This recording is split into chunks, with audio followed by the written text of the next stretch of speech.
Welcome to Sober Sunrise, a podcast bringing you AA speaker meetings with stories of experience, strength, and hope from around the world. We bring you several new speakers weekly, so be sure to subscribe. We hope to always remain an ad-free podcast, so if you'd like to help us remain self-supporting, please visit our website at sober-sunrise.com. Whether you join us in the morning or at night, there's nothing better than a sober sunrise. We hope that you enjoy today's speaker.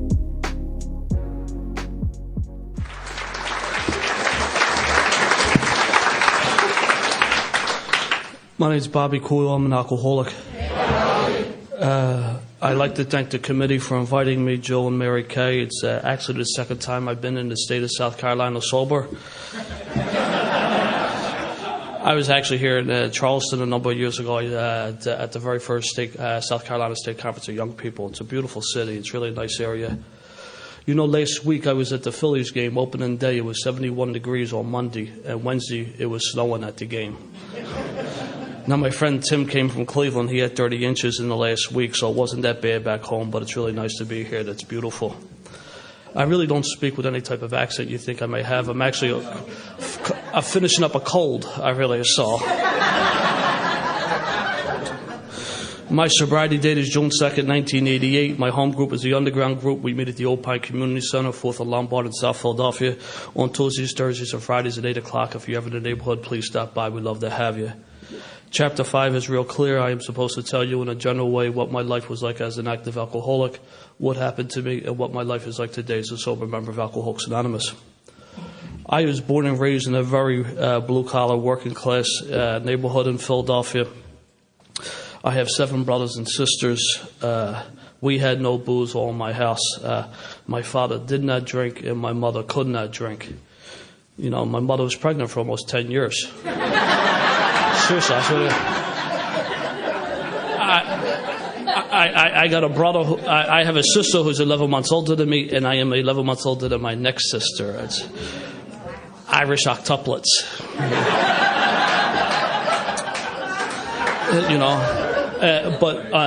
And besides being pregnant all those years, unfortunately, my mother suffered from a history of mental illness and abused prescription medication. So my father, who did not drink, was pretty smart not to have any booze all in the house. My grandparents, my dad's parents, lived around the corner from us, and their basement was finished as a bar, and that's where all the family functions were held, the graduations, the christenings, and things like that, and that's where I had my very first drink. I loved my grandparents. My grandparents were immigrants, so they used to speak kind of funny, But if you come in the neighborhood, it's everyone the same. But you know what? They always had parties. My mother was one of 11. My father's from a much smaller family. He was one of 10. So there was always a party. It was always someone's graduation or something that was always going on. And that's why I had my first drink. I did not get drunk the first time I got drank, but I remember what it was. I was just a kid, and I was running around the basement bar polishing off it was Ballantine beer. And I remember that because I remember going up to Connie Mack Stadium with my father, and Ballantine used to have that scoreboard in right center field, and they had the 3 rings on it, And I was running around the basement bar polishing off the half-empties, or the half-fulls, I guess it depends on your perception. But it was my uncles who pointed at me and said, look at him and look at Bobby.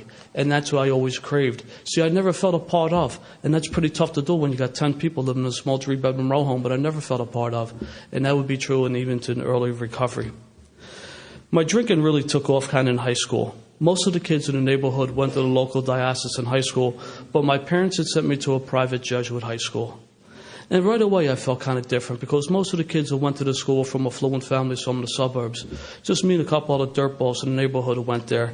And we used to walk to this school. And a lot of these kids, there was their first introduction to the inner city, and their parents would be dropping them off in their luxury automobiles, and me and the guys from the neighborhood were inside robbing their lockers. And I knew that was wrong. I knew that by the values instilled in me by the nuns as a kid and by my parents. But the need for me to be accepted by you outweighed anything else. And I had a lot of nicknames, and one of those nicknames was Crazy Coyle.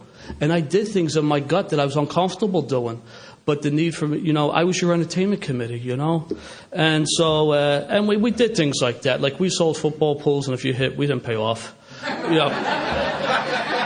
you wanted to buy certain substances. We sold you substitutes without your knowledge. You didn't do nothing. So we thought we were gangsters, you know. But I remember my freshman year at the prep. It's September. It's football season. We rented a bus. There was an away game. There was drinking. There was fighting. There was police activity. It was really a lot of fun. And I remember the first Monday back to school, we all had to go see the disciplinarian. And he had about 10 of us lined up outside his office, and they were all upperclassmen, except me and another kid from the neighborhood. We're the only 2 freshmen. And the priest came up to us. He said, "What's with you guys? You guys here like 2 weeks and you're getting this jackpot already?" And I just shrugged my shoulders. I said, Father, just one of them things. And what it was, it didn't take me long to size up situations. Even though I did well academically, I didn't hang out with the AP kids, and I didn't play football, so I didn't hang out with those kids. I was there about a week and found out who the nitwits were, and that's who I hung out with, you know. And that would be the story of my life. Putting in new situations, I found out who the knuckleheads were, and that's who I went to hang out with, you know. This school's in a pretty rough neighborhood.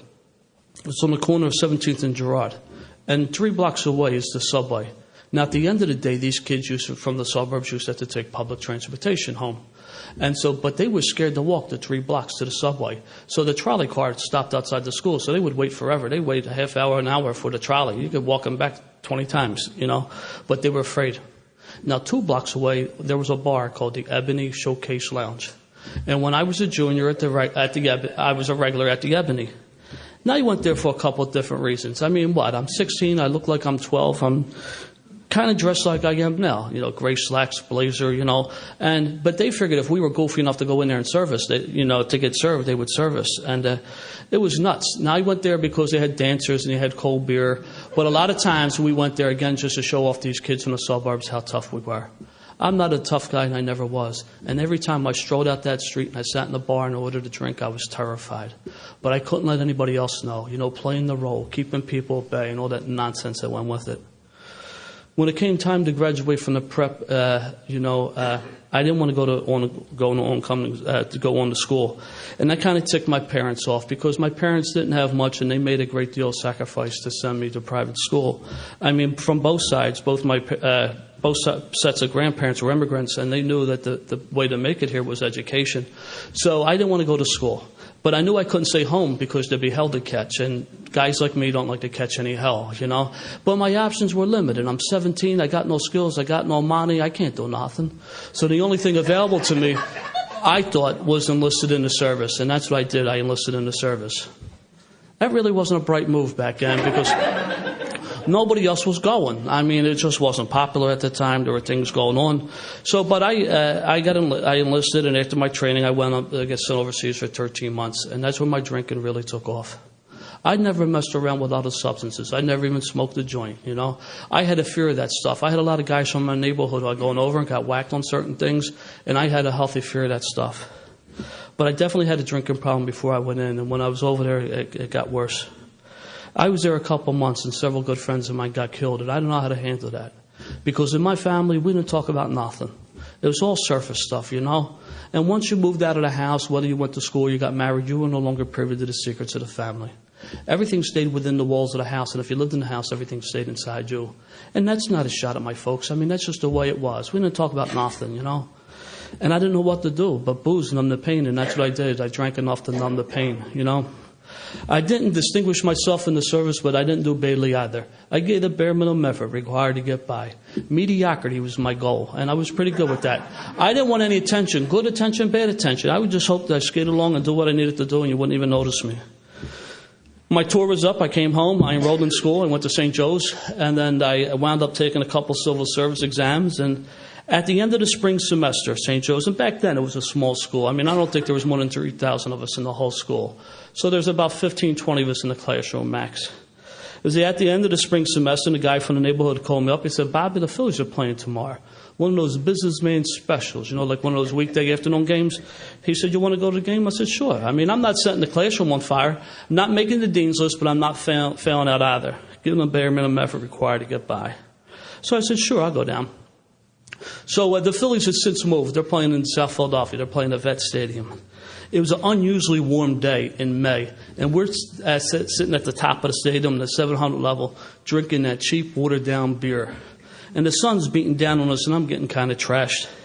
And I told one of the guys I was with, I said, you know what, I said, I'm going to run down the field and meet one of the players. And they said, that's okay, Bob, go ahead. And they kind of shrugged me off because another nickname I had was Bullshit Bob. I'm going to say, I'm going to do this, I'm going to do this, I did that. I didn't do nothing. I made stories off, but I never got off the bar stool. That's what I did. I told stories. When I talked to you, I should have started off once upon a time. I mean, it was just nuts.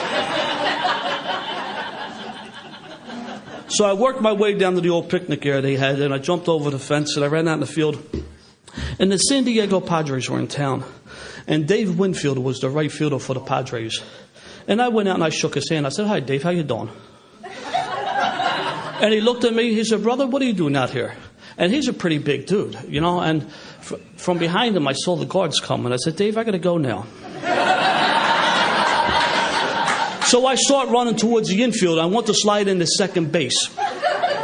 But I was running towards the infield. There was more guards coming from the third base side. I knew I couldn't do that. If I slid into second, I'd get caught. So I start walking towards first base. And I'm walking at this point. And I'm as probably close to the guard as Adam I are right now. And I'm walking to give myself up. At the last second, I deked the guy and I ran out in the outfield. Now I'm running around like a screwball. It seems like 10 minutes, but it's probably closer to 2 or 3, right? But the stadium's going nuts. They couldn't catch me. I mean, I'm just out of the service. I'm in good shape, But you know what? I'm drunk. I'm out of breath. The fence is 12 feet high. I got nowhere to go, And it's seriously, it was like the scene out of Keystone Cops. I got these young, short, fat guys. They couldn't catch me. They're tumbling over. Up on the scoreboard, they put Mr. Excitement. It was just nuts. But I finally stopped running. I just gave up. I waited out in center field. I waited for them to catch me. They took me off the field. I got a standing ovation from 37,000 people. I swear to God. They took me up to the bullpen, and Tug McGraw was in the bullpen for the Phillies. Gave me the thumbs up. Said, way to go, Now, I knew I was going to get a beating from them guards. You know what? They could have beat on me all day long. Because you know why? Because I knew that I was going to be a legend in the neighborhood. I figured by the time I got out of jail, I'd be back. The guys in the neighborhood would be telling the story. Because this would be a type of story that I'd make up, like Bullshit Bob, right? But I got them 4 guys in the neighborhood who would tell this story, and I could drink for free for at least a week, easily. I actually pictured this. I was just nuts. So they could have beat on me. I didn't care. Just as I was about to get my beating, the Philadelphia police lieutenant showed up. He said, what's the matter with you? He said, are you drunk? Are you high? Or what's going on? I said, I'm just happy. Just happy to be here. He said, well, you better get your happy ass out of the stadium.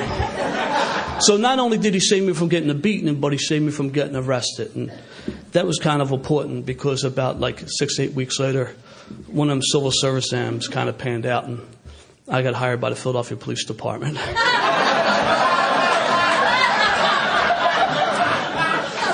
They was hiring anybody back then. Take my word. I got hired. We had our mayor at the time was a guy by the name of Frank Rizzo. And Frank was a former cop and police commissioner. He loved us. And we were 8,300 strong. And we were nothing with gang badges. And we could do whatever the hell we wanted to do. When I got sworn in, I'm not even old enough to drink. The drinking age in the Commonwealth of Pennsylvania has always been 21. At that time, the drinking age in Jersey was 18. And where I lived in Philly, I could be across the bridge in Jersey quicker than other parts of Philadelphia, But once I got on the job, I no longer needed to do that, And I was off to the races. The first part of my career I spent up in North Philadelphia, and I would see the ravages of alcoholism and drug addiction day in, day out. And at the end of the tour, I would go out with guys in the squad and drink to numb the pain. Because I saw things on the job, but I couldn't tell my coworkers that because I didn't want to be thought less than. I wanted to be one of the boys, to the point where I engaged in behaviors I knew was wrong, the way I treated the people and spoke to people, But I was just nuts. I was immature, I need to back up for a minute. That story I talk about running on the field, I tell that story for a couple of different reasons. First of all, you know what? It's the only funny story I got. I wasn't a funny guy. I wasn't a lover. I wasn't an athlete. I was none of that stuff. I was a lying, thieving, stinking, falling down, violent drunk. I had some good times, but I crossed the line. When that happened, I had no idea, but it got ugly quickly for me, Secondly, it's a true story. I got them 4 guys from the neighborhood. They can back me up. But, it's just amazing. But, and more importantly, it's the only story I remember. I was a major blackout drinker from the very first start. I remember I would be out with the guys and show up at the corner the next day, and guys would be telling me what I did. Oh, Bobby, you were nuts. You did this last night. And they would tell these stories to me. And a couple hours later, I would be repeating these stories like I remembered them. I remember when I got sober a few years later, I was in the VA hospital, and the doctor came up to me. He said, listen, did you ever have any blackouts? I said, no. I must have answered a little too quickly for him. He said, do you know what they are? I said, no. Once he described them to me, I said, all the time. That's how I thought you had a good load the night before if you didn't remember it. I just thought that went with the territory. I was a blackout drinker from the very first start, just drinking beer. I was just nuts. And, some Irish whiskey and a little wine, but predominantly beer. But, I was just nuts. So I'm on the job, and, and it's, I'm having a lot of fun, and then I'm having a lot of problems. I'm at work one day, and my immediate supervisor pulled me off to the side. He said, you know what, kid? You're smart. You're going to go places, but that booze is going to mess you up. In one ear and out the other. I'm at a family function one time, and my uncle was there. My uncle, he was a boss on the job, and he pulled me off to the side. He said, Bobby, I'm hearing stories about you. You're going to get yourself in a jackpot. You better take it easy. Slow down. In one ear and out the other. Several years later, on 2 separate occasions, I ran into that supervisor and my uncle in the rooms of Alcoholics Anonymous. And I remember talking to my Uncle Jimmy. I said, how come you didn't tell me, And he gave me one of them old-timer smiles. He said, Bobby, you just weren't ready yet. Which just goes to show you that all the drinking and all the nonsense that went with it were necessary for me to hit my bottom. I was... I made my first meeting. I knew about Alcoholics Anonymous. I made my first meeting I knew about Alcoholics Anonymous. I got introduced in 1979. I don't tell people I went out because I really never came in. But I'll tell you what happened. I showed up at work one day, and I had one of my coworkers who's just drunk out of his mind, and we had a counseling unit on the job. And then within that counseling unit, they used to have an AA group. 369 was the name of the group.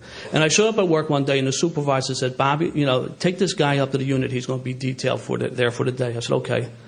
So it's this little house that sat in the park, and I come in down the driveway, and I pull up, and there's a guy who's sitting on the porch. His name was Eddie M. And Eddie and I had worked out of the same building. He was actually the turnkey downstairs, and I was kind of friendly with him. I says, Eddie, I'm dropping this guy off. I'll be back at 4 o'clock to pick him up. He's detailed here for the day. He looked me dead in the eye. He said, kid, do you want to come in? I said, no, I don't. I was insulted that he even asked me.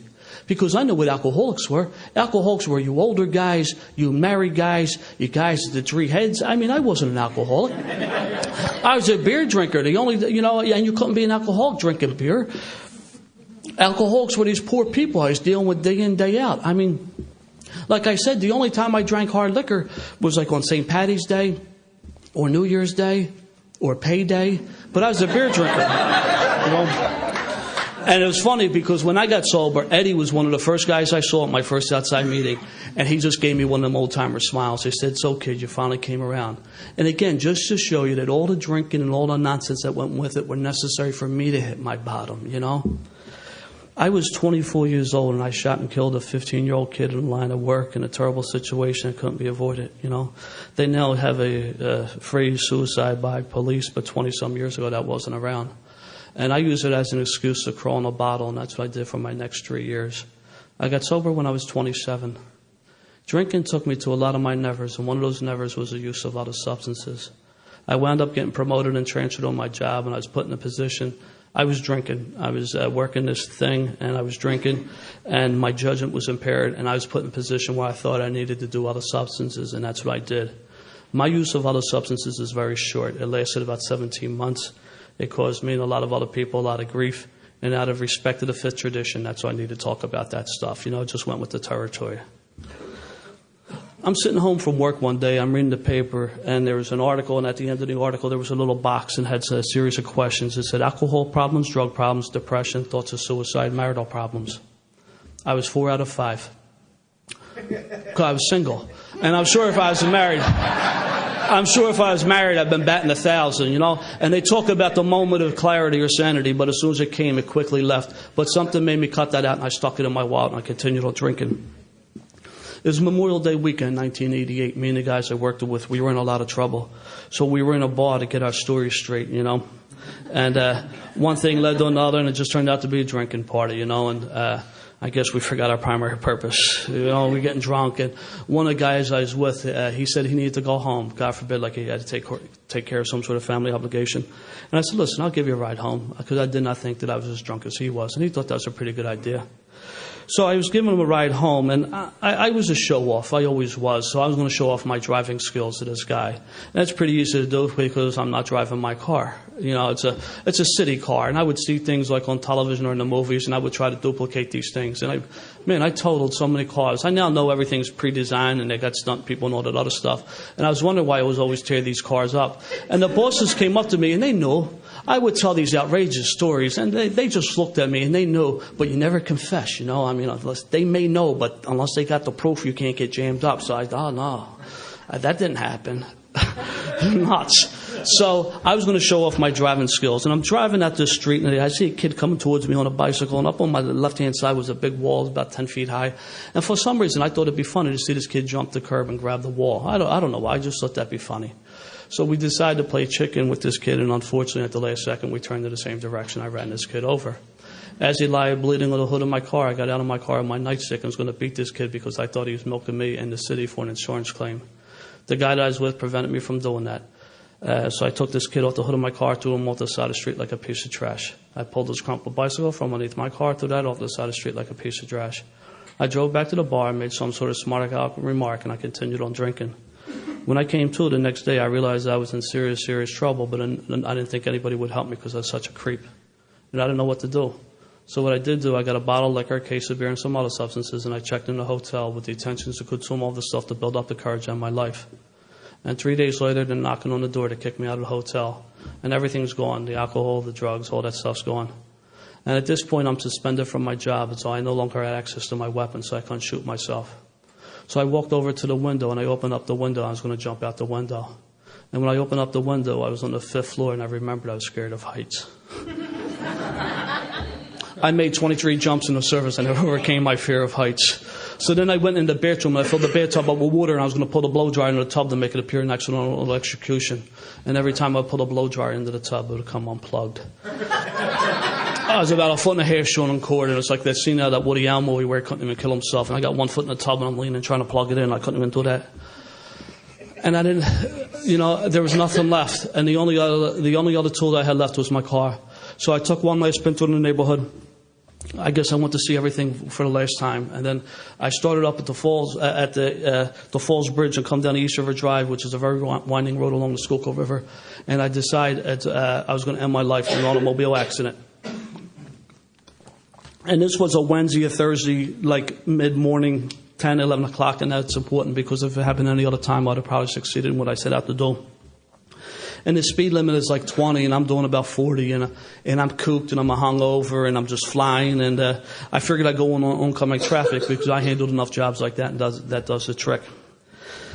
And as I'm coming down the drive, I always remembered something that happened when I was young on the job. Believe me, it's not even the top 20, but it always bothered me. I was about 22, 23 years old, and I had to do a notification before. I had to knock on this guy's door and tell him that his son was killed in an automobile accident. And he was an older guy to me at that point. He had to be like in his late 30s, early 40s. And I remember when I knocked on his door and told him, and the only way I can describe it, I actually saw the life leave this guy. He literally aged in front of me, you know. And I saw him a few weeks in court. I didn't even recognize him. I was walking down the hallway, and he pulled me off to the side. I started talking to him, you know. I don't know why that stayed with me, but I was always haunted by that. And like I said, it's not even the top 20 of the stuff that I was engaged in. But as much pain that I was in, I knew that I could not inflict that type of pain on another family. I now know that was my higher power, but I didn't know that at that time. But I still needed to end my pain. So I decided I would wrap myself around one of these trees. They got these big old oak trees, and that does the job. I handle enough of those. You usually get thrown to the windshield or get evicted from the vehicle and get run over by another one. That would do the trick, too. And I just lost it. I just started crying and, you know, I'm speeding. Just nuts. And I finally pull over, and at the end of the East River Drive is Boathouse Row. And I sit behind the wheel of my car, and I cried like a baby for about 10 minutes. And I reached in my glove box where I always had an extra gun, and it wasn't there. But inside was my wallet, and inside that wallet was that article that I had clipped out of Daily News about 6 weeks before. And I called the phone number up, and the woman who answered the phone, I spoke to this woman like I spoke to no one in my life before. I told her the truth. I told her everything that was going on in my miserable life. And God bless her, she listened patiently. And when I got done, she said, listen, why don't you drive over to Hahnemann Hospital? Somebody be waiting to talk to you. I said, okay. And that was like about a 5-minute drive, and I drove over there. And they were waiting for me. They admitted me to their 10th floor of the psychiatric unit. And they kept me there for about 3 or 4 days. They got me kind of stabilized. And from there, I got transferred to the VA hospital out in West Philadelphia. And I spent about 6 weeks in their flight deck. And then I got transferred to the VA hospital out in Coatesville, where I would spend a few more weeks in their flight deck before I got put into an alcohol and drug ward. When I pulled over that day and made that phone call, Alcoholics Anonymous was the furthest thing from mine. I didn't think I had a problem with alcohol. I thought my main problem was that other substances. If I left that crap alone, I'd be okay. Maybe I got this mental illness. I heard this from my mother. Maybe I got this stress stuff they're now talking about. I got this from my experience in the service, or I got this on the job. Maybe it's the neighborhood I live in. Maybe it's the fact I'm a mummer. But it can't be alcohol because I'm a beer drinker, and there's no way you could be an alcoholic drinking beer. I mean, that's how warped I was. So I'm in the drug and alcohol ward. I'm there probably about 2 or 3 hours. And at this point, I get about 8-10 weeks without any substances, right? So the arrogance creeps back in. So I got to get the lay of the land. I got to check out like what's going on here. So I wander into the day room. And in the day room, up on the wall, they had the large window shades of the 12 steps of the 12 traditions. I zipped through the steps. I had about 6 of them done. I saw the part about the amends and said, they're screwed. We don't do that. Not my neighborhood. We're never wrong. You don't do that. But what bothered me, later that night, 2 men came up and they were part of the treatment facility committee. I did not know that then. I would find out that later. And these guys came up to share, whatever the hell they wanted to share. And I would sit there and I said, man, these guys are nuts, I'm not bad as these guys. And I'm looking around, I'm not bad as these guys. These guys, they got wives who hate them, kids, they're not allowed to go nowhere near the house. I don't have that problem. Probably due to the fact I've never been married and didn't have any kids. These guys had all types of legal problems. I didn't have that going on. Probably due to the fact because I had a gold shield in my back pocket. And none of these guys had employment. I never had an employment problem. I went from high school to the Air Force to the police department. It's the only job I had. I was looking for the differences and not the similarities. And the moment that the speaker said something about his background that I did not identify with, could not relate to, or plain didn't like, I immediately tuned him out. Too busy listening to the messenger, not the message. But what bothered me the most, without any question, was at the end of the meeting, everyone got in a circle, held hands, and said the Lord's Prayer. If this is what your people are about, I don't want nothing to do with you because I hated God.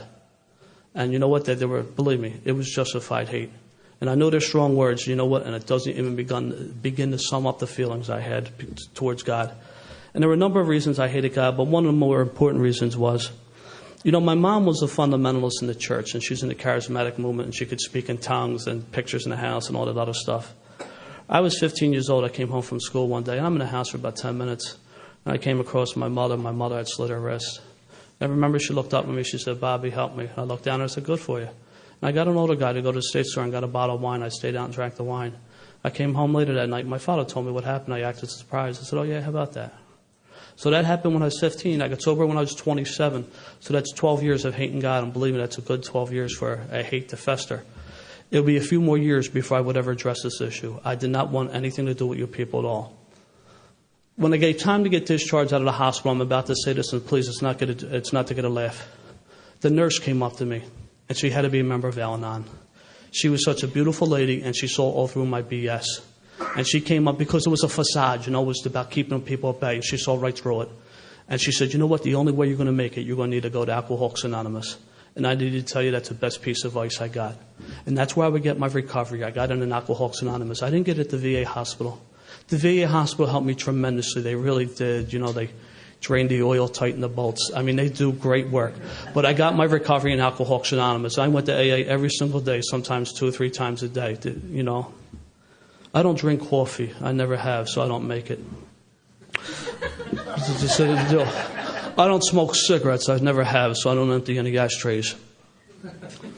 I don't go to big book meetings or step meetings. If I went to one of them, it was by accident. I would leave at the break. I had something more important to do. Tradition meetings. Rules.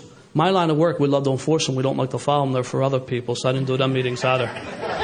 I was interested in war stories, and the moment that the speaker said something about his background that I couldn't identify with or didn't like, I'd immediately tune him out. Too busy listening to the messenger, not the message. But I made meetings, and I was crazy as a bedbug. I was sitting in this bar. I was drinking soda, drinking seltzer out of a rock glass.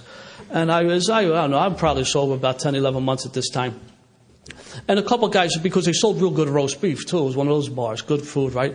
And so I'm sitting there and drinking my soda and eating my sandwich. And a couple of guys in the neighborhood came in and they saw me and they thought it was necessary to knock me down a couple of pegs. Because I was, a very arrogant guy. I was very aggressive with my job. And, I got a lot of attention. And just in case you happen to miss the article, I just had a couple, maybe 4 or 5 in my trunk of the car. I'd be more than happy to sign for you and give it to you. I mean, that's, And the truth was, the reason I was in that bar that day, it was the arrogance. Because as you can imagine, towards the end of my drinking, there's a lot of negative publicity. And I was there, don't believe the hype. I don't know who that guy was. Things are cool. That's why I was in the bar that day. And the guys came in and he just started breaking my, he just started, he gave me a hard way to go. Just try to knock me down a couple pegs, And he got a little too close to me. And I stood up and I punched him right in the face. I was drinking out of a rock glass and I cut him open. He bled like a pig. And the uniform guys came in to handle the job. I knew one of the uniform guys. They pulled me off to the side, and I told him what had happened. He just looked at me, and I could see the look of disgust in his eye, He said, get the hell out of here. And I could have really got jammed up. I mean, that would have been a serious incident, And so he let me go. And that's where I learned my lessons about people, places, and things. And I have since found a place that sells real good roast beef without being in that type of environment. I was just nuts.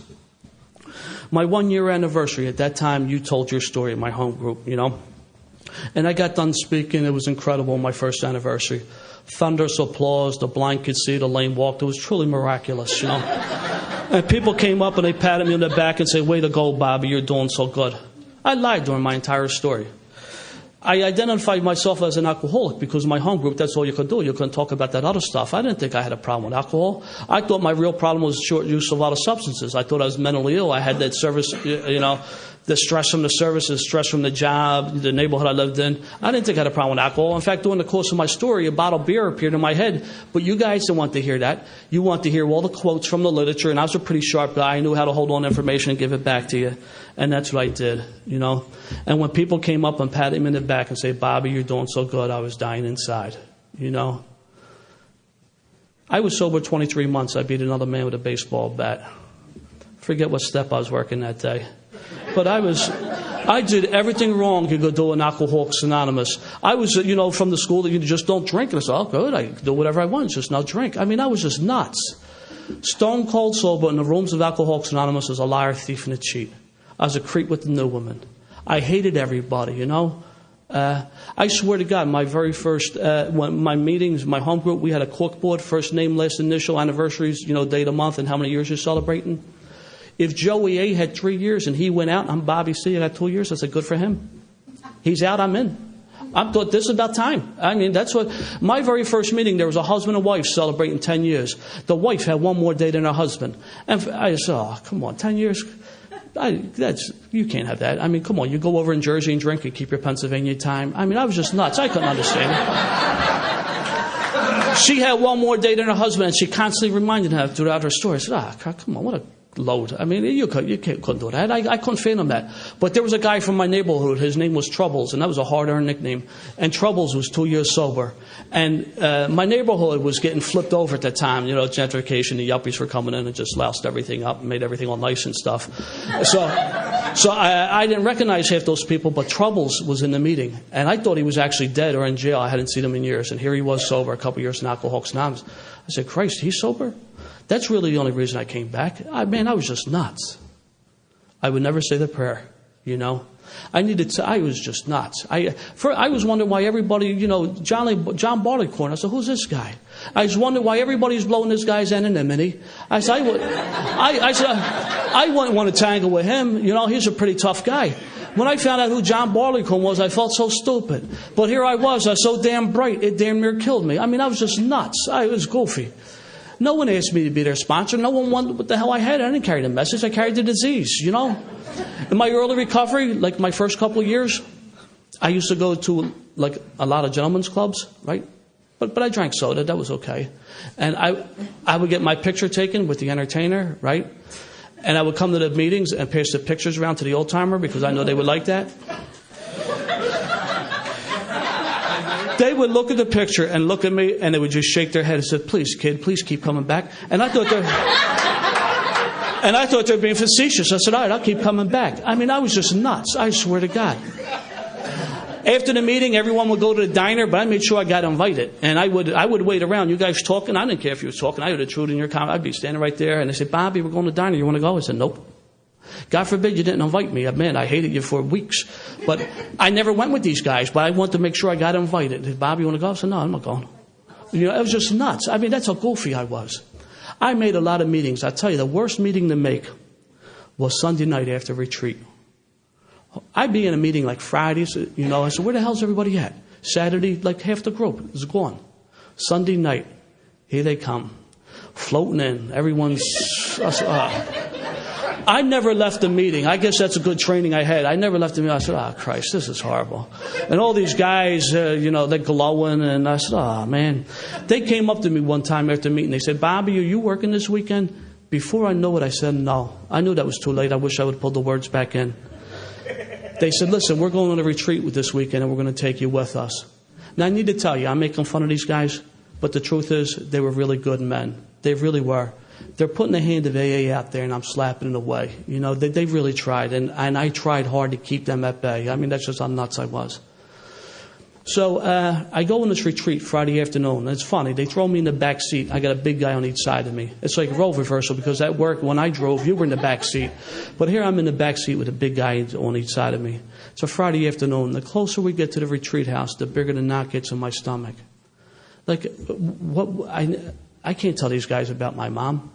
See, I knew that I was sober long enough in Alcoholics Anonymous. I knew that you couldn't get kicked out. But I also was sober long enough in Alcoholics Anonymous and knew that not everyone was always greeted as warmly as the next person for one reason or the other. It's just my experience, you know. And what would these guys think about my mom if I told them what happened to my mom? But the need for me to be accepted by these guys outweighed anything else. And the closer we got to the retreat house, the bigger the knot got in my stomach. We got in the retreat house, so it's a Friday afternoon. It's about 4:30, 5 o'clock. They said, Bobby, we want to show you the retreat masters. All right, come on. Let's get this over with. They walk me down this long hallway. They knock on this door. The guy says, come in. I go in. He's my disciplinarian from high school.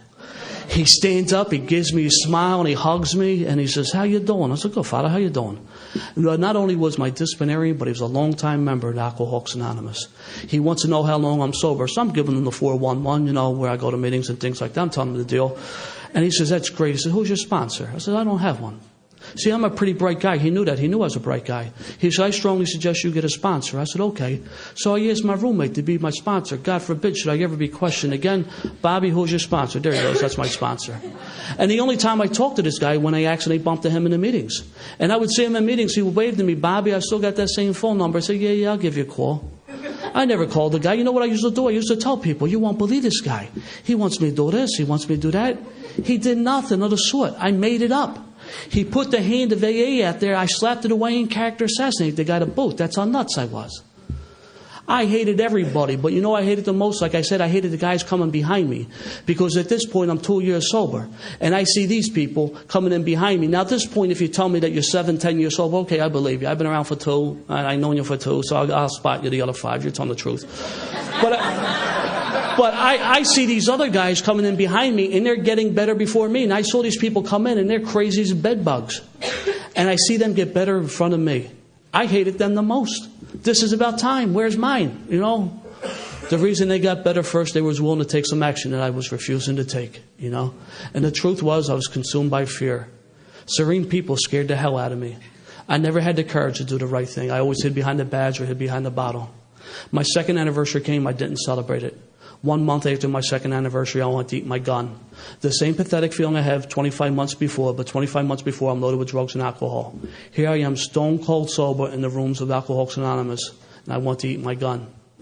Safe to assume my life was unmanageable. I'm at a Friday night meeting. I see troubles. I go up to him. I said, Bobby, because he didn't like to be called Troubles, and he was big enough. He called him whatever he wanted to be called. I go up to him afterwards. I said, Bobby, I said, I need some help. I said, would you be my sponsor? He looked at me and said, Bobby, I've been watching you these past couple of years, and I'm sticking my chest out. I said, yeah, he likes me. He says, I need to tell you. He said, you're full of shit. That's not the reaction I'm looking for.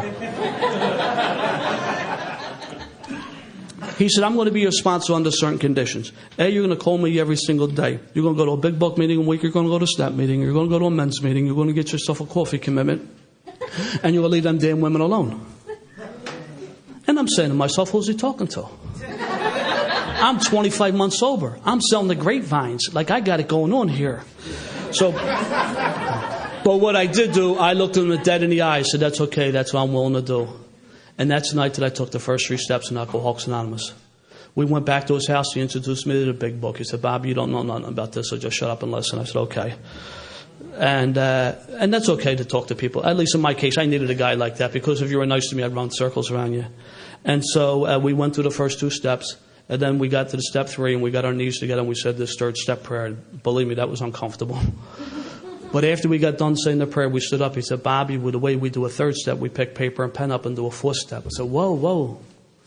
Easy does it.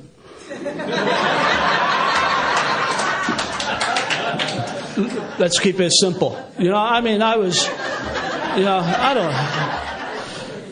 don't want to do one of these. I'm going to meetings and people say, I'm doing a 4th step. I feel like going out, I want to eat my gun. You can't get no further out than that. So I did my 4th step. It was no big deal. Everything I wrote down, I did. That's not a big deal. The next step, the 5th step, that's the big deal. But I'm a bright guy. I got this figured out. I called my sponsor up. I said, Bobby, I'm going to retreat this week. I'm going to do my 5th step with that priest. He said, Bobby, that's a great idea. When you get done, stop by my house so you can do it with me. And sometimes you're on the phone and say, like you're deaf. Did you hear what I said? But before I could say something smart, he said, Bobby, my job is your sponsor. He said, this is a journey. The next 2 steps are 6 and 7 character defects. If I'm going to help you with them, I think I need to know what they are, even though I have a pretty good idea. And he hung up on me. Now, I need to tell you, the reason I wanted to do the 5th step was not to be spiritually enlightened. I still hate God. I still hate the church. I got it on the list, but the hate is still there. The real reason I want to go with this priest, because you know why? There was a lot of things on my inventory that I was embarrassed about. And I was afraid to go to my sponsor for the fear that he would ridicule me, he would pass judgment, or even worse, he would break the confidence and tell somebody else. That is the only reason I want to do with that priest, which tells you my fear list wasn't quite done. I never did that 5th step with a priest. I did that with my sponsor, and he did none of those things. He did not ridicule me. He did not pass judgment. And to the best of my knowledge, he never told another person what I disclosed to him. In fact, what he did, he shared some of his experience with me, which took away the terminal uniqueness in which had haunted me for many years. And I'll be forever grateful for him doing that. See, he had taken someone's life in the 60s and had gone to prison for that. And that's not why I asked him to be my sponsor. I asked him to be my sponsor because I saw him in the neighborhood. It wasn't the rooms of Alcoholics Anonymous.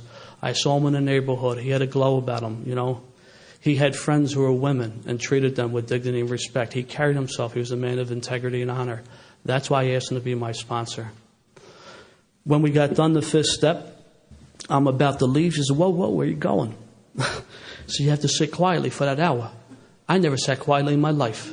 That's why when I go to meetings, I never participate in the meeting. Only if the meeting was calm and serene. I got my hand up because I was uncomfortable. Then I would share my insanity to get the room goofy. Then I'd be comfortable. I'd sit back and watch the show. So I sat down for that. He had a quiet room set up in his house. He lived by himself, and he had a second room that he said as a quiet room. And I sat there quietly, and I can only share my experience. First of all, I didn't nod off. And I must have been a little bit more than an hour because he actually knocked on the door. And the only thing I can say is at this point, I'm sober probably about 33 months. The screaming inside stopped. Now, that may not sound like a lot, but believe me, for me, it was a tremendous relief because my head was always racing. I was uncomfortable with people. Because I wasn't doing the deal.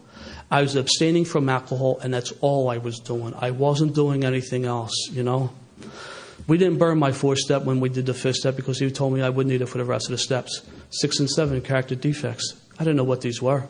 I knew when I drank that I was a character. Found out when I did my inventory that I had no character whatsoever. I thought I was a great uncle because of family functions, because I would buy my nephews and nieces gifts, I thought I was the greatest cop in the world. I thought a great deal of myself. I did my inventory there. It was black and white. I wasn't a good uncle because I missed key family events. And when I did show up, I was, 3 sheets to the wind anyway, and I would embarrass people. I wasn't trustworthy. I wasn't reliable. I wasn't honest. I wasn't dependable. I was none of those things. And, I tell people I didn't have a spiritual awakening. I had a rude awakening. And when that stuff hits you, and we write that down for a reason, because you see that in black and white, you say, damn, take a whole new look at yourself. Because I didn't burn my 4-step, half my 8-step was already done. And I had to throw more names down there. And I was one of these guys that said I never harmed anybody but myself when I went to 8th and 9th-step meetings. That should have been the tip-off. I never did my inventory. Because when I did my inventory, I found out I harmed everybody I came in contact with. And unfortunately, those closest to me the most got harmed the most. And I'd like to share 2 quick experiences on my 9th step. I'm at a meeting about 15, 16 years ago. I see this guy walk down the steps. I have not seen this guy since 1977. He is not on my 8th step, not for any fear or any reason. I just plain forgot. They say more will be revealed. As soon as I recognized the guy coming down the steps, I recognized him right away, but he did not recognize me. We used to drink together. He was a big guy. I used to like to fight big guys. I don't know why. I wasn't good at it, but I did it anyway. And so one day we had words and he kind of backed down. So from that point on, whenever I wanted to press anybody how tough I was, I would publicly humiliate this guy. And I'm not a tough guy. I never was. And I started like the verbal taunts. I called him names. And one day I slapped him with an open hand. I mean, that's pretty embarrassing for a guy to do another guy. He didn't do nothing. And then one day I spat upon him. I mean, what worse utter degradation than spitting on another human being? You talk about the utter contempt for somebody. And he didn't do nothing. And I recognized him right away. I got introduced to speak. He was sitting in the second row. I looked him dead in the eye. I stood up and said, my name is Bobby Coyle and I'm an alcoholic. Now I need to take a quick moment and tell you why I use my full name. I know these traditions are top secret, so we won't be getting into them this weekend. You need like a security clearance, and God forbid the 12 concepts, but the traditions. I love the traditions. And a lot of them are misunderstood, and no more so than this 11th tradition. All of a sudden, we get sober. It's like we join the mafia.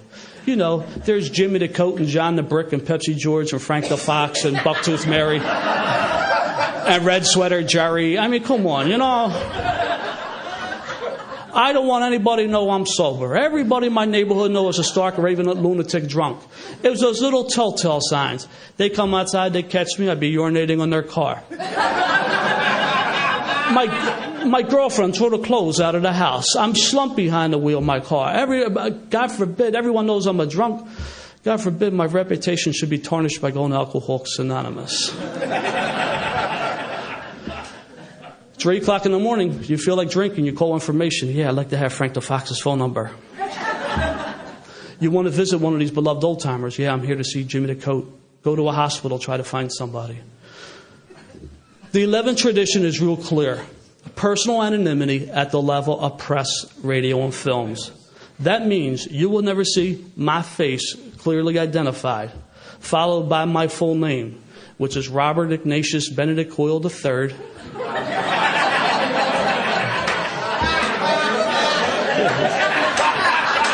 I ought to end my story right there, right? Followed by the statement, is a member of Alcoholics Anonymous.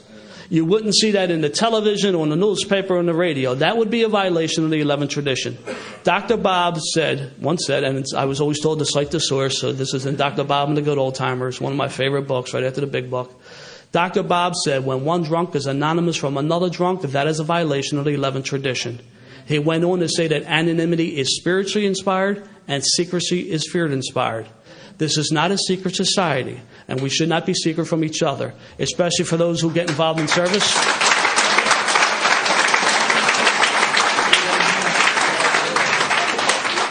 Especially for those who get involved in service, whoever use our full names. However, I have no right to break your anonymity. If you choose not to use your full name, then I respect that. That's none of my business. So, I looked this guy dead in the eye. I said, my name is Bobby Coyle. I'm an alcoholic. Then he recognized me. He started nodding. When I got done speaking, see, I was always told making amends is much more than saying I'm sorry, because for me, they're two words that don't mean squat, you know? And for me, it's easy to make amends if I owe you money. I go in my pocket, I pay you. If not, if it's a large sum of money, I go on a payment plan. But what about the emotional damage or the psychological damage? How do I make amends for that? I was told that I sit down and have conversations with people. I tell them what I did, and from that point on, I don't engage in that behavior anymore. And I resume whatever responsibility that I given up before due to the drink.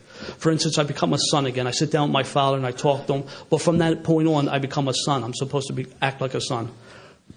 So I thought if I publicly humiliate the guy, the least I could do is make amends to him publicly. It wasn't a grandstand. So I told the group what I did to this guy. He came up and he hugged me. It was a credible experience. And after the meeting, we start talking. I said, Bob, I haven't seen, his name was Bob too, you know. I hadn't seen him in years. I said, Bob, how you doing? He said, Bobby, I'm sober 3 years in Alcoholics Anonymous. I said, get out of here. Now the arrogance creeps in, because everybody in AA in Philadelphia knows me. I'm not saying that they like me, but they know me because I'm involved in service, you know. I said, I never seen you before. And I need to tell you, I live in South Philadelphia.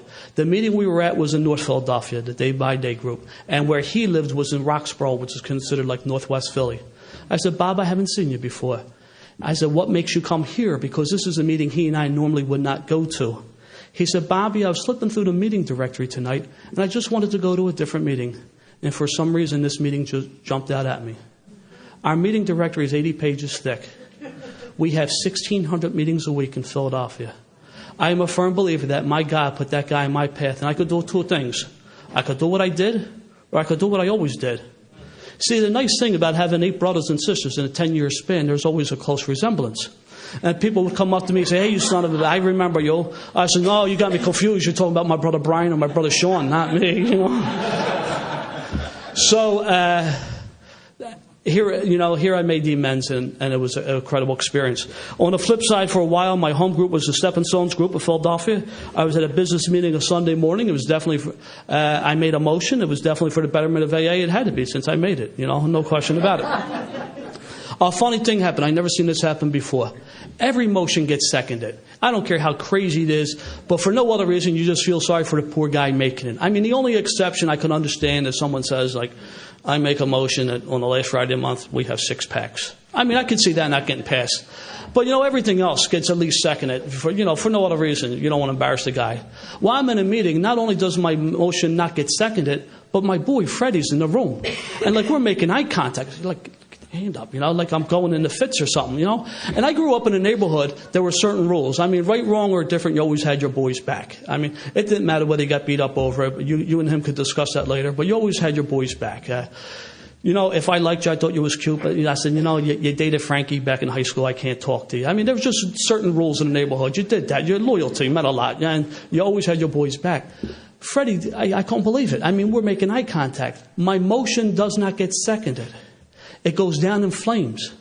I would come to the group afterwards. I see everybody in the group, including Freddie. I would never say hi to this guy again. There could be 4 guys at the table. Say, hey, fellas, how you doing? And I wouldn't talk to Freddie. Freddie would even say, hey, Bob. I wouldn't even acknowledge him. I was at work one day, and my coworker came up to me. He said, Bobby, he said, Freddie Wheels is outside. He went to take care of some sort of business. I peeked out the window. I saw him. I said, tell him to take his fat ass down to City Hall. He can't do that here. A couple weeks later, that same coworker called me up. He said, Bobby, he said, Freddie Wheels died last night. And he said, the reason I'm calling you is because he always spoke so highly of you. As God is my judge, I cannot tell you what that motion was about. That's how petty it was. And I just assumed once I got off my high horse, I would take my good old time and make an amends to Freddie. And the moment that my coworker told me, he said, Bobby, because he always spoke so highly of you, I felt about yay big. See, the key word in that ninth step is wherever possible. I used to thought that said whenever possible. Whenever's time, wherever's place. And for me, it's never the right time because I'm too busy easy doesn't it. Here he was, a guy placed in my past numerous times, and I didn't make amends, and I paid the price. So that's 2 experiences on the 9th step. The 10th step for me is 4 through 9 on a regular basis. Now, if I'm standing up here and tell you I do a 10th step every day, that's not true. But I'm pretty good with it 3, 4, 5, 6 times a week. But sometimes, whenever I try to stay sober on yesterday's sobriety, I always pay the price. The nice thing is I'm able to laugh at myself now, and I think that's a gift in sobriety. I love hearing laughter, But it's funny, and every time I get in the jackpot, if I'm really honest with myself, I'm at fault, So, and I always used to say, if I'm not practicing these principles on a daily basis, no one knows but me. That's not true either. Because when I'm not practicing these principles, I operate in nitwit mode. And when I operate in nitwit mode, should you cross my path, you too are affected, you know. The 11th step for, I pray and meditate on a daily basis. I don't want to tell anybody the way I pray and meditate because you know what? I really don't want to insult anybody. And up to this point, I've been giving you my personal experience. I'm about to give you my opinion, which I very rarely do. I think that's what the hospitality room is for. But I'm about to give my opinion. This is why I believe Alcoholics Anonymous is so successful, because it just gives us many suggestions on the way to pray and meditate. I'm glad there is no particular way to pray and meditate. Because if there were, I would not be here today. Because of the misdirected resentment I had towards God and church, I would not have been able to embrace that idea. So I'm glad you guys gave me the freedom to explore these past 19 years, different ways on how to pray and meditate. And the way I do pray and meditate, I've been doing for the last 7 years. I'm comfortable with it, but I don't want to tell you how I do it for the sole reason I don't want to insult anybody. There may be someone here who had the same feeling I had when I first came in AA. The 12th step, haven't had a spiritual awakening as the result of these steps. I've had the spiritual awakening. Now, I haven't seen any burning bushes or lightning bolts or heard any voices. In fact, it's been a number of years since I heard any voices at all, and I'm truly grateful for that. But I had the spiritual experience, the spiritual awakening. I didn't have the experience Bill had. I didn't see the light. But I had that change of attitude as a result of doing the steps. We tried to carry this message. That's the message of Alcoholics Anonymous. I have been to thousands of meetings since I've been sober, and I hear some crazy things, and I got to scratch my head and look up the slogans and make sure I'm in an AA meeting. That's the message. But the most important thing is to practice these principles in all my affairs. I'm only in AA an hour and a half a day. What about the other 22 and a half hours? What about the time on the job or the time in my neighborhood or the time with my family where it's tough to do the right thing, you know?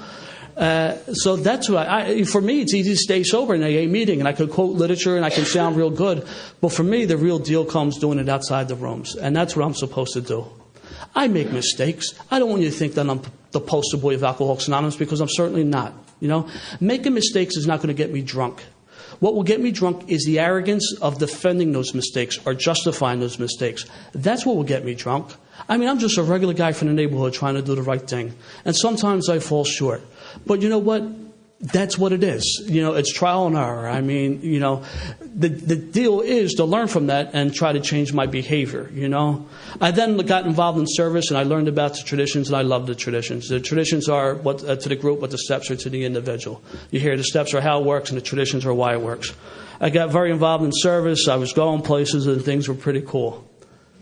1993, I got diagnosed with lung cancer. It was a real fluke way away. I found out I wanted to run the Boston Marathon, and to run Boston, you need to qualify. So I was actually training to do the Marine Corps Marathon, and I got, I just something wasn't right. And so I actually went to go get checked out, because I'd taken a tumble about a month prior. My shoulder was hurting. So I went to go get checked out. I got diagnosed with lung cancer. It was a tumor that was growing. That was the pain. I never smoked in my life. I'm a little reefer, but that don't count. I ain't never smoked a cigarette. I never smoked a cigarette in my life. So I went to go get a second opinion. It got confirmed. I said, man, I don't want you to think I handled this well, because I didn't. In fact, actually what happened when I got the news, I actually got sick. Physically, I got sick. And so I went through treatment, and I bounced back pretty quickly. And then I really got sick, you know. Chemo, I actually had surgery. I had the lower left lobe of my lung removed. I always made meetings. I mean, with 1,600 meetings a week, there's no excuse not to make meetings. And I couldn't make meetings. After I got out in the hospital, I was laid up in the house for a number of weeks. And people start coming to my house to carry the message of Alcoholics Anonymous. I'm just not talking about my friends.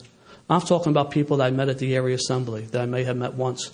People I never met before. Somebody else was bringing friends to carry the message of Alcoholics Anonymous. You're looking at a liar, thief, and a cheat. I took from everyone. The only thing I gave was heartache and misery. And people carry the message of Alcoholics Anonymous to a guy like me.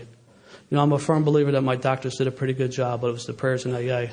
You know, and I've been in and out. I haven't had any treatment in about 2.5 years, and kind of glow in the dark. And unfortunately, I gained a couple pounds. But, you know, I do pretty good today. You know, when I first got diagnosed, after a while, I thought I may have had an excuse to go out and get loaded. You know, but I didn't have a reason to go out and get loaded, because I got exposed to Alcoholics Anonymous. I got exposed to a way of life that was beyond my wildest dreams. And so because I made regular attendance in meetings of Alcoholics Anonymous, I see some men and women go through some terrible things of their own, through no fault of their own, and they got through it without picking up a drink, one day at a time, It's just a wonderful way of life. A few things, and I'll finish up. I was in Mexico about 16 years ago. I thought I could speak Spanish because I used to work in the barrio, And I would go up to people. My Spanish was like, dame pistola, which means give me your gun. That was my Spanish. So I'm in this Spanish-speaking meeting. I'm the only English-speaking guy there. And these people, I'm thinking I'm speaking Spanish. These people look, what the hell is he saying, So I switched over to English because I didn't think I wanted to insult anybody. And you know what? And they still didn't understand. But you know what? They came up after the meeting and they hugged me. And I could tell who the old-timer was by the serenity in their face. And I could tell who the new guy was by the pain in their face.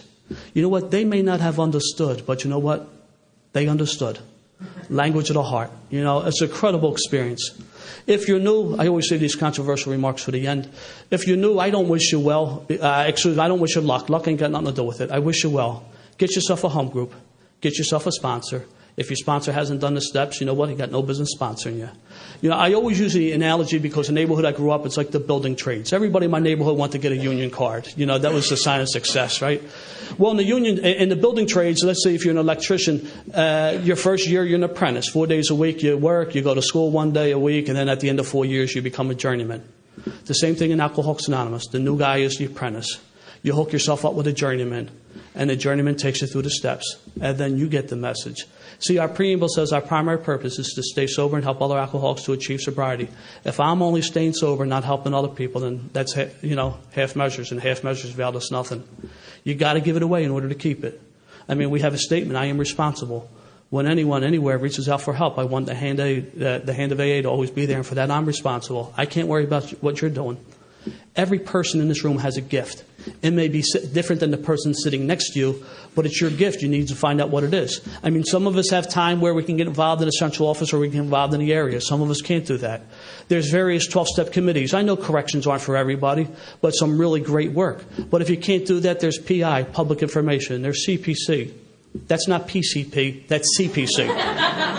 Cooperation with professional community. Taking a professional student to an open AA meeting. So for one day when they're practicing their profession, whether they're physicians or doctors or priests or whatever the case may be, they know how to refer one of their patients or parishioners to an AA meeting.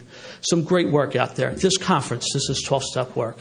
It's a wonderful way of life, and I thank you for the privilege of participating in an AA meeting. That's all I got. Thanks.